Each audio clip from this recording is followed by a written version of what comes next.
पाकिस्तान से एक बार फिर भारत के खिलाफ जहर उगला गया है। कुख्यात आतंकी हाफिज सईद के संगठन लश्कर-ए-तैयबा के कमांडर आमिर जिया ने खुले मंच से भारत को धमकी दी है। आमिर जिया पाकिस्तान अधिकृत कश्मीर यानी पीओके में लश्कर-ए-तैयबा का कमांडर है और उसने सार्वजनिक कार्यक्रम में कश्मीर में आतंक फैलाने और पूरे भारत में तबाही मचाने की गीदड़ भभकी दी है। लश्कर-ए-तैयबा की पीओके विंग के कार्यक्रम के दौरान आमिर जिया ने भारत की ओर इशारा करते हुए बेहद आपत्तिजनक और भड़काऊ बयान दिया है।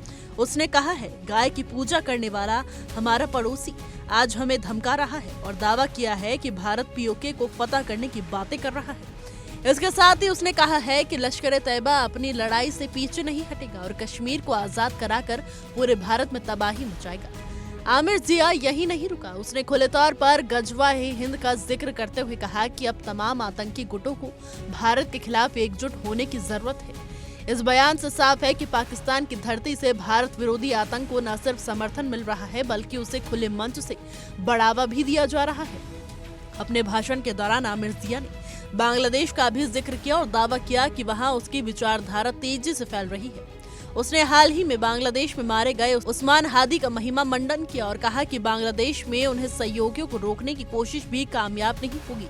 यह बयान अंतर्राष्ट्रीय स्तर पर आतंक के नेटवर्क को फैलाने की ओर इशारा करता है। गौर करने वाली बात यह है कि आमिर जिया से पहले भी लश्कर-ए-तैयबा के एक और बड़े आतंकी की धमकी सामने आ चुकी है। पाकिस्तान के बहावलपुर में लश्कर-ए-तैयबा के चीफ सैफुल्लाह सैफ का एक वीडियो हाल ही में सामने आया था, जिसमें वो गजवा-ए-हिंद की बात करता हुआ दिखाई दिया था।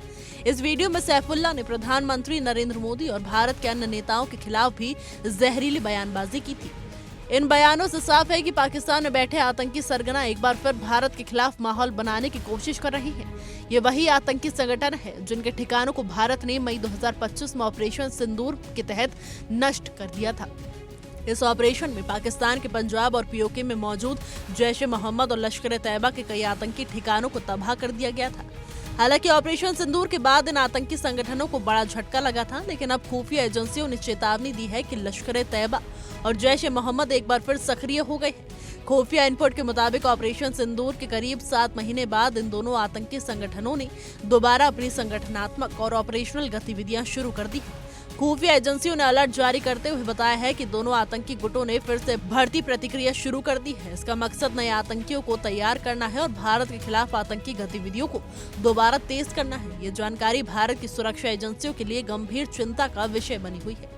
कुल मिलाकर पाकिस्तान से आ रहे ये बयान और आतंकी गतिविधियां इस बात का संकेत हैं कि आतंक के खिलाफ लड़ाई अभी खत्म नहीं हुई है। भारत की सुरक्षा एजेंसियां पूरी तरह सतर्क हैं और इन आतंकी साजिशों पर कड़ी नजर रखी जा रही है। फिलहाल के लिए हमारी रिपोर्ट में बस इतना ही। देश और दुनिया की तमाम खबरों के लिए देखते रहिए इंडिया डेली का डिजिटल प्लेटफॉर्म।